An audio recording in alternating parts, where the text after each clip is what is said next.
নমস্কাৰ আপুনি চাবলৈ আৰম্ভ কৰিছে গাঁও চহৰ জিলাৰ খবৰ ষ্টুডিঅ'ত মই কৃপাঞ্চল ৰাজবংশী ডক্টৰ হিমন্ত বিশ্ব শৰ্মাই অসমৰ মুখ্যমন্ত্ৰী হিচাপে শপত লৈছিল 2021 চনৰ 10 মে তাৰিখে শপত লোৱা মাত্ৰকে হিমন্ত বিশ্ব শৰ্মাৰ কাৰণে কোভিড-19 মহামাৰী প্ৰতিহত কৰাটো আছিল ডাঙৰ এটা প্ৰত্যাহ্বান কোভিড যুদ্ধ মোকাবিলা কৰি হিমন্ত বিশ্ব শৰ্মাৰ চৰকাৰে অগ্ৰসৰ হ'ল স্বাস্থ্য খণ্ডত 10খন কৰ্কট কেন্দ্ৰ নিৰ্মাণ অৱস্থাতে আছে ইয়াৰ উপৰিও নৱেম্বৰত অসমত মুকলি হ'ব এইমছ ইয়াৰ উপৰিও অসমত চলি আছে স্বাস্থ্য খণ্ডৰ 18খন আঁচনি এফালে স্বাস্থ্য খণ্ডত আন্তঃগাঁথনিৰ আমূল পৰিৱৰ্তন হৈছে ঠিকেই কিন্তু প্ৰতিৰোধ কৰিব পৰা নাই ঔষধৰ মূল্য বৃদ্ধি চৰকাৰী চিকিৎসালয় ঘূৰাই পোৱা নাই বিশ্বাসযোগ্যতা নাকি লগাব পৰা নাই ব্যক্তিগত খণ্ডৰ চিকিৎসালয়ৰ বৈমতালি news desk report news 18 Assam North East কা বলবৎ হবই কোভিড পৰিস্থিতিৰ পিছতে বলবৎ হ'ব কা আকৌ এবাৰ কাৰ বলবৎকৰণক লৈ মন্তব্য কৰিছে কেন্দ্ৰীয় গৃহমন্ত্ৰীয়ে শিলিগুৰিৰ ৰেলীত এই মন্তব্য কৰিছে কেন্দ্ৰীয় গৃহমন্ত্ৰী অমিত শাহে আনহাতে কাক লৈ টিএমচিয়ে উৰা বাতৰি বিয়পোৱাৰ অভিযোগ তুলি তেওঁ ক'লে অনুপ্ৰৱেশকাৰীক যিকোনো প্ৰকাৰে বাধা দিয়া হ'ব শেহতীয়া আৰু গুৰুত্বপূৰ্ণ পুনৰবাৰ খবৰ এয়া কা বলবৎ হবই বুলি ক'লে কোভিড পৰিস্থিতিৰ পিছতে বলবৎ হ'ব কা আকৌ এবাৰ কাৰ বলবৎকৰণক লৈ এইদৰে মন্তব্য কৰিছে কেন্দ্ৰীয় গৃহমন্ত্ৰীগৰাকীয়ে শিলিগুৰিৰ ৰেলীত এই মন্তব্য কৰিছে কেন্দ্ৰীয় গৃহমন্ত্ৰীগৰাকীয়ে আনহাতে তেওঁ অভিযোগ তুলিছে কাক লৈ টিএমচিয়ে উৰা বাতৰি বিয়পাইছে আমি তেওঁৰ ভাষ্য আগবঢ়াম स्पष्टता कर जाता हूं तृणमूल कांग्रेस सीएए के बारे में फाय फैला रही है कि सीएए जमीन पर लागू नहीं होगा मैं आज कहकर जाता हूं कोरोना की लहर समाप्त होते ही सीएए को हम जमीन पर उतारेंगे और हमारे भाइयों को नागरिकता देंगे ममता दीदी आप तो यही चाहती हो कि घुसपैठ चलती रहे और बंगाल से जो शरणार्थी आए हैं उनको नागरिकता न मिले मगर कान खोलकर तृणमूल वाले सुन ले सीए वास्तविकता था वास्तविकता है और वास्तविकता रहने वाला इसलिए आप कुछ नहीं बदल सकते हो সপোন আছিল বিদ্যুৎ উৎপাদন কৰা আৰু সেই বিদ্যুতেৰে মহানগৰীৰ 1000 ষ্ট্ৰীট লাইট জ্বলোৱাৰ কিন্তু বাস্তৱত কি হ'ল হেয়া চাওক এই প্ৰতিবেদনত বিগত দুটা বছৰে বিকল হৈ পৰি আছে ছাত্ৰীবাৰীৰ এই জাবৰ নিষ্কাশন কেন্দ্ৰটো 2020 চনৰ 13 আগষ্টৰ দিনা তদানীন্তন গুৱাহাটী উন্নয়ন বিভাগৰ মন্ত্ৰী সিদ্ধাৰ্থ ভট্টাচাৰ্যৰ দিনত নিৰ্মাণ কৰা হৈছিল এই জাবৰ নিষ্কাশন কেন্দ্ৰটো মহানগৰৰ দৈনিক ওলোৱা প্ৰায় 5 টন কেঁচা ভিজা জাবৰ নিষ্কাশনৰ উদ্দেশ্যে স্থাপন কৰা হৈছিল প্ৰকল্পটো এই প্ৰকল্পটো নিৰ্মাণ কৰাৰ লক্ষ্য আছিল দৈনিক 800 ইউনিট বিদ্যুৎ উৎপাদন কৰাৰ লগতে জৈৱিক সাৰ উৎপাদন কৰা কিন্তু দুৰ্ভাগ্যজনকভাৱে 2020 চনৰ 13 আগষ্টত পূব গুৱাহাটী সমষ্টিৰ বিধায়ক সিদ্ধাৰ্থ ভট্টাচাৰ্যই মুকলি কৰা প্ৰকল্পটো এতিয়া মামৰে ধৰিছে 800 ইউনিট বিদ্যুৎ উৎপাদনেৰে মহানগৰৰ 1000 ষ্ট্ৰীট লাইট জ্বলোৱাৰ সপোন দেখিছিল পৌৰ নিগমে কিন্তু ষ্ট্ৰীট লাইট জ্বলোৱাটো বাদেই নিশা হলে প্ৰকল্পটোতে আন্ধাৰ হৈ থাকে নিশা হলে এই স্থানত মদ জোৱাৰ আড্ডা বহাৰ অভিযোগ আছে ছাত্ৰীবাৰীৰ বিলপাৰাত নিৰ্মাণ কৰা এই প্ৰকল্পটো কাৰ্যক্ষম কৰিবলৈ নতুনকৈ গঠন হোৱা পৌৰপতি আৰু উপ পৌৰপতিয়ে ব্যৱস্থা গ্ৰহণ কৰিবনে সেয়া এতিয়া প্ৰশ্ন গুৱাহাটীৰ পৰা মৌচুমী শৰ্মা বৰুৱাৰ report news 18 Assam North east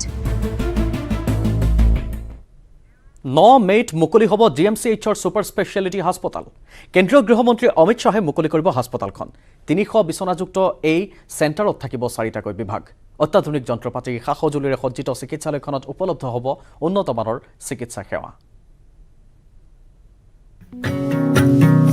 ৰাজ্যৰ স্বাস্থ্য খণ্ডত আন এক সংযোজন চৰকাৰৰ বৰ্ষপূৰ্তিত মুকলি হ'ব জিএমচিএইচ ছুপাৰ স্পেচিয়েলিটি হাস্পতাল প্ৰতিটো শাখাত থাকিব 75খন অত্যাধুনিক প্ৰযুক্তিৰ বিছনা ভাৰতৰ ভিতৰত উন্নত প্ৰযুক্তিৰ চিকিৎসালয় এতিয়া গুৱাহাটী মহানগৰীত ডক্টৰ হিমন্ত বিশ্ব শৰ্মা চৰকাৰৰ প্ৰথম বৰ্ষপূৰ্তিৰ দিনা ৰাজ্যৰ বাবে মুকলি কৰি দিয়া হ'ব জিএমচিএইচৰ নতুন ছুপাৰ স্পেচিয়েলিটি হাস্পতাল গৃহ গৃহমন্ত্ৰী অমিত শ্বাহৰ উপস্থিতিত মুকলি হ'বলগীয়া এই অত্যাধুনিক চিকিৎসালয়খনত থাকিব কাৰ্ডিঅলজি আৰু নিউৰলজি বিভাগৰ 4টাকৈ শাখা। 300 বিচনাযুক্ত এই চিকিৎসালয়খনত থাকিব 10টা ICU, থাকিব 10জনকৈ অভিজ্ঞ চিকিৎসক। ভাৰতৰ গৃহমন্ত্ৰী মহোদয়ে এইটো 9 তাৰিখে আমাৰ উন্মোচন কৰিব আৰু এই যিটো আমাৰ ছুপাৰ স্পেচিয়েলিটি CN চেণ্টাৰ, তাত CN চেণ্টাৰ তাৰ নামটোৱে কয় কাৰ্ডিঅ' নিউৰ' চেণ্টাৰ। কাৰ্ডিঅ'থৰেচিক থাকিব, কাৰ্ডিঅ'লজি থাকিব, নিউৰলজি থাকিব আৰু নিউৰ' চাৰ্জাৰী থাকিব। এই 4টা বিভাগৰ কাৰণে যি আমাৰ পৰ্যাপ্ত পৰিমাণে আমাৰ বৰ্তমান চিকিৎসা পদ্ধতিত যিখিনি সুবিধা আছে গোটেইখিনি সুবিধা উপলব্ধ হ'ব।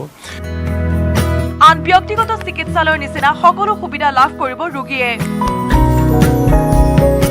তাৰোপৰি ব্যক্তিগত চিকিৎসালয়ৰ নিচিনা একেদিনাই ৰোগৰ ৰিপৰ্ট লাভ কৰিব ৰোগীসকলে। সাধাৰণ কেবিনৰ লগতে 5টাকৈ VIP কেবিন থাকিব চিকিৎসালয়খনত। কাৰ্ডিঅ'লজিৰ আমাৰ তাত কেটলেব 3টা থাকিব, তাৰপিছত ইমাৰ্জেঞ্চি এটা কেটলেব থাকিব, ওপৰত 2টা কেটলেব থাকিব, তাৰপিছত আমাৰ ইয়াত যিখিনি সুবিধা আছে তাতো সেইখিনি সুবিধা থাকিব। এটা মাত্ৰ ডাঙৰ পৰিসৰ তাত আৰম্ভ হ'ব। ইয়াত আমাৰ যিখিনি 30খন বিচনা আছিল চব ৱাৰ্ডবিলাকৰ বা 20খন আছিল, তাত প্ৰতিটো ৱাৰ্ডৰে প্ৰায় 42খনকৈ বিচনা থাকিব, 10খনকৈ ICU থাকিব আৰু প্ৰি অপাৰেটিভ পষ্ট অপাৰেটিভৰ কাৰণে বেলেগ ICU আছে। প্ৰায় 10জন আমি বিশেষজ্ঞ চিকিৎসক আৰু আমাৰ যিখিনি আছে তাৰ উপৰিও আমাৰ প্ৰতিটো ডিপাৰ্টমেণ্টতে প্ৰায় 6জনৰ পৰা 7জন মানে ছুপাৰ স্পেচিয়েলিটি ডক্টৰ থকা ডিপাৰ্টমেণ্ট হিচাপে প্ৰতিটো ডিপাৰ্টমেণ্টতে থাকিব। প্ৰায় 2,72 লাখ টকা ব্যয়েৰে 2009 বৰ্ষৰ পৰা কাম আৰম্ভ হৈছিল যদিও 2013 বৰ্ষত পুনৰ স্থবিৰ হৈ ৰৈছিল চিকিৎসালয়খনৰ কাম কাজ। কিন্তু এতিয়াৰ মুখ্যমন্ত্ৰী তথা তেতিয়াৰ স্বাস্থ্যমন্ত্ৰী ডক্টৰ হিমন্ত বিশ্ব শৰ্মাৰ নেতৃত্বত পুনৰ আৰম্ভ হয় কাম আৰু আজি মুখ্যমন্ত্ৰীৰ সেই সপোনে লাভ কৰিব গৈছে পূৰ্ণতা। 2016-17 চনৰ পৰা এইটো তৎপৰতাৰে আৰম্ভ কৰা হ'ল।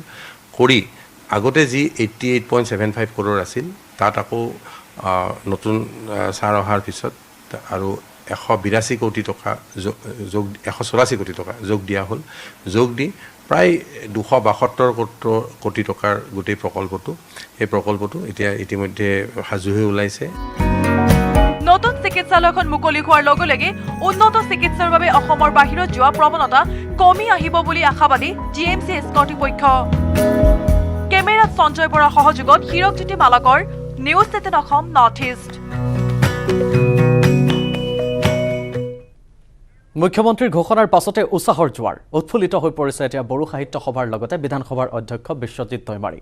বড়ো ভাষাক জগত সভালৈ নিয়াৰ প্ৰয়াসেৰে কেইবাটাও ঘোষণা কৰিছিল মুখ্যমন্ত্ৰীগৰাকীয়ে।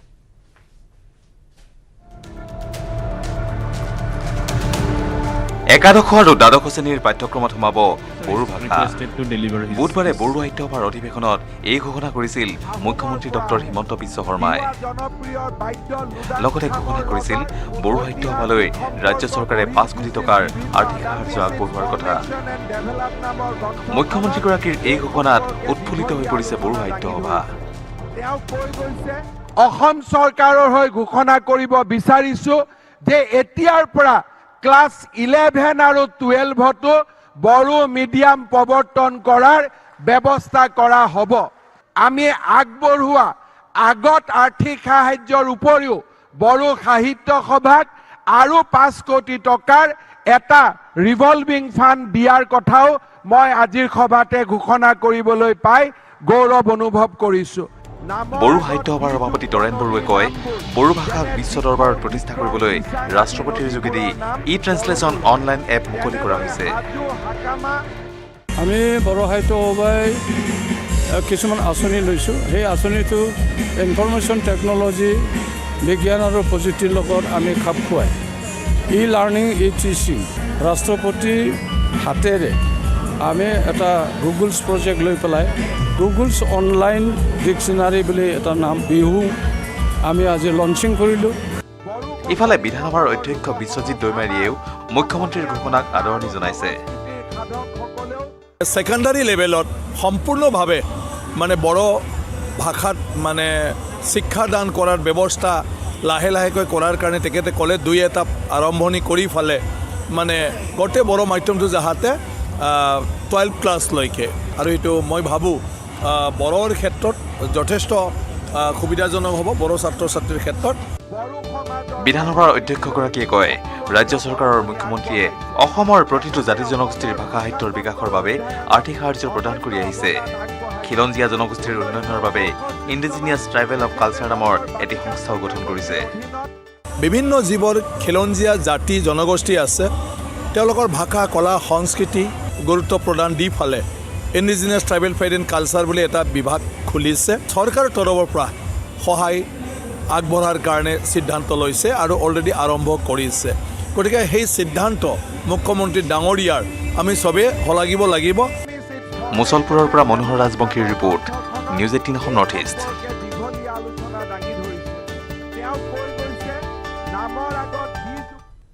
বিশ্বনাথত মৃত্যু হৈছে ইটোৰ পিছত সিটোকৈ গাহৰি।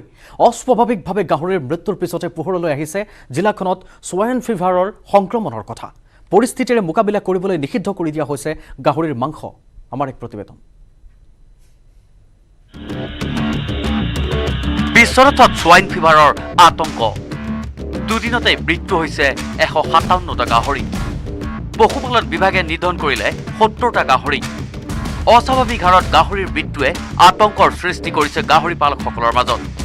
জিলাখনৰ প্ৰতাপগড় চাহ বাগিচাত 157টাকৈ গাহৰিৰ মৃত্যুৰ পিছতেই গুৱাহাটীৰ পৰা উপস্থিত হয় পশুপালন বিভাগৰ বিশেষজ্ঞৰ দল।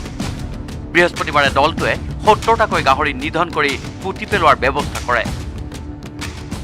যোৱা এপ্ৰিলৰ 16 তাৰিখে প্ৰথম আমাৰ এই ফাৰ্মখনত গাহৰি বেমাৰ ধৰা পৰিছিলে আৰু আমাৰ যি স্থানীয় ডক্টৰ দীপক শৰ্মা তেখেতে এই ফাৰ্মখনলৈ আহিলে আৰু তেওঁৰ এটা সন্দেহ হোৱাত ইয়াত ব্লাড চেম্পল কালেকশ্যন কৰি পেলাই আমাৰ যি নৰ্থ ইষ্ট DDL আছে খানাপাৰাত তাত লেবৰেটৰীলৈ পঠায় আৰু তাত আমি গম পালোঁ কি এইটো মানে পজিটিভ হ'ল।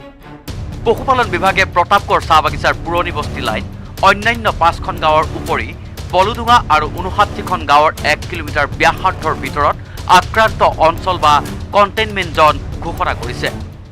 ইয়াৰ পৰা যাতে বেমাৰটো স্প্ৰেড হ'ব নোৱাৰে তাৰ কাৰণে আমাৰ যিখিনি যাৱতীয় আমাৰ জিলা প্ৰশাসনৰ পৰা কৰিব লাগে আমি কৰিছোঁ। ইতিমধ্যে আমাৰ জিলা প্ৰশাসনেও ইয়াত মানে এইখিনি অঞ্চল আমাৰ 1 কিলোমিটাৰ ব্যাসাৰ্ধৰ অঞ্চলটো কণ্টেইনমেণ্ট জোন কৰিছে। নিষিদ্ধ কৰা হৈছে গাহৰিৰ মাংস বিক্ৰী। সোৱাইন ফিভাৰৰ উৎপত্তি স্থল আৰু নিকটৱৰ্তী অঞ্চলসমূহত পৰীক্ষা নিৰীক্ষা কৰা হৈছে। একেদৰে ৰাজ্যৰ অন্যান্য ঠাইলৈ যাতে সোৱাইন ফিভাৰ বিয়পিব নোৱাৰে তাৰ বাবে বিশ্বনাথ জিলা প্ৰশাসনে গ্ৰহণ কৰিছে বিশেষ ব্যৱস্থা। কোনো গাহৰি যাতে বাহিৰৰ গাহৰি ইয়ালৈ আহিব নোৱাৰে আৰু ইয়াৰ পৰা যাতে গাহৰি মুভমেণ্ট কৰিব নোৱাৰে সেইটো চকা এটা দৃষ্টি ৰাখিব লাগিব আমি সকলোৱে। ধৰক আপোনালোকে বজাৰৰ পৰা মাংস কিনি লৈ গৈছিলে, সেই মাংস আফ্ৰিকান সোৱাইন ফিভাৰৰ দ্বাৰা আক্ৰান্ত আছিলে। সেই মাংসৰ পৰা হ'ব পাৰে, সেই মাংস ধোৱা পানীটো যদি ক'ৰবাত আপোনালোকৰ অন্য গাহৰিৰ সংস্পৰ্শত আহিলে তাৰ পৰা বেমাৰ বিয়পিব পাৰে।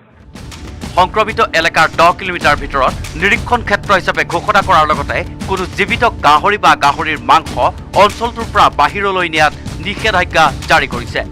সোৱাইন ফিভাৰে বিশ্বনাথৰ আন গাহৰি পালকসকলৰ বাবেও সৃষ্টি কৰিছে আতংকৰ। বিশ্বনাথৰ পৰা তুষাৰ হাজৰিকাৰ report, news 18 Assam North east. ত্ৰিপুৰাৰ চিকিৎসালয়ত উত্তেজনা। মেলেৰিয়াত 2টি শিশুৰ মৃত্যুৰ পাছতে উত্তেজনা। ক্ষুব্ধ লোকে লণ্ডভণ্ড কৰিলে চিকিৎসালয়।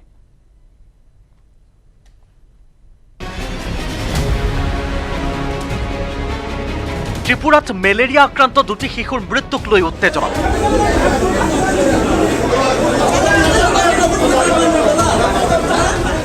ভাঙি চুৰমাৰ হ'ল চিকিৎসালয়। মানিকপুৰ প্ৰাথমিক স্বাস্থ্য কেন্দ্ৰত বিৰাজ কৰিলে এই উত্তেজনাই। আৰক্ষীৰ উপস্থিতিত চিকিৎসালয়খনৰ চিকিৎসক নাৰ্ছক আক্ৰমণ কৰি উত্তেজিত লোকে চিকিৎসালয়খনৰ বহু সামগ্ৰীও ক্ষতিসাধন কৰে।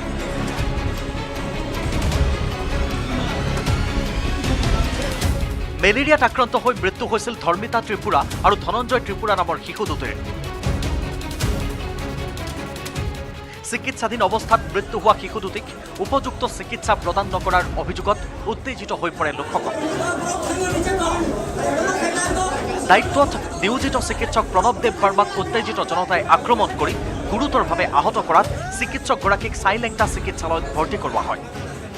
এফআইআর দেওয়ার পরে যে চিহ্নিত করে যারা যে দুষ্কৃতীরা তাদেরকে নিশ্চয়ই অবশ্যই as per the law book করা হোক, তাদেরকে পানিশমেন্ট দেওয়া উচিত এবং যা লস অফ গভর্নমেন্ট প্রপার্টিজ আছে, পাবলিক প্রপার্টি একটা আইন আছে, অনুসারে তাদেরকে মানে বুক করা উচিত। এটার জন্য আমরা পদক্ষেপ নিচ্ছে। আজকের মধ্যে এফআইআর দেওয়া হবে from the department, from the আমাদের হেলথ তরফ থেকে এগেনস্ট দ্য কালপ্রিট বা মিসক্রিয়েন্টস। তো আশা করি পুলিশ প্রশাসনের তরফ থেকে একটা রাইট ডিসিশন বা একটা সঠিক একটা শাস্তি বা সাজা দেওয়া হবে। ত্ৰিপুৰাৰ পৰা কাজল কৈৰীৰ report, news 18 Assam North East. লোকসভাৰ অধ্যক্ষৰ নামত ধন দাবী কৰি জালত পৰিছে 3টা প্ৰবঞ্চক। একাধিক সাংসদক দাবী কৰিছিল ধন, দুৰ্বৃত্তৰ ব্যৱহাৰ কৰিছিল 3টাকৈ ফোন নম্বৰ। এই খবৰ আপোনালোকলৈ আগবঢ়াই গাঁও চহৰ জিলাৰ খবৰৰ পৰা মই কৃপাঞ্জলে লৈছোঁ বিদায়। নমস্কাৰ। খুদ লোকসভাৰ অধ্যক্ষৰ নামত প্ৰবঞ্চকৰ ধন দাবী। একাধিক সংসদক ধন দাবী কৰি জালত 3 প্ৰবঞ্চক। 3টা মোবাইল নম্বৰেৰে প্ৰবঞ্চকে দাবী কৰিছিল ধন। 7862092008, 9480918183 আৰু 9439073870 নম্বৰৰ প্ৰফাইলত প্ৰবঞ্চকে ব্যৱহাৰ কৰিছিল লোকসভাৰ অধ্যক্ষ ওম বিৰলাৰ ফটো। ওম বিৰলাৰ নামত চালনাৰে একাধিক সাংসদক দাবী কৰিছিল ধন। ইতিমধ্যে এই কাণ্ডত জড়িত 3টা প্ৰবঞ্চকক আটক কৰিছে উৰিষ্যা আৰক্ষী।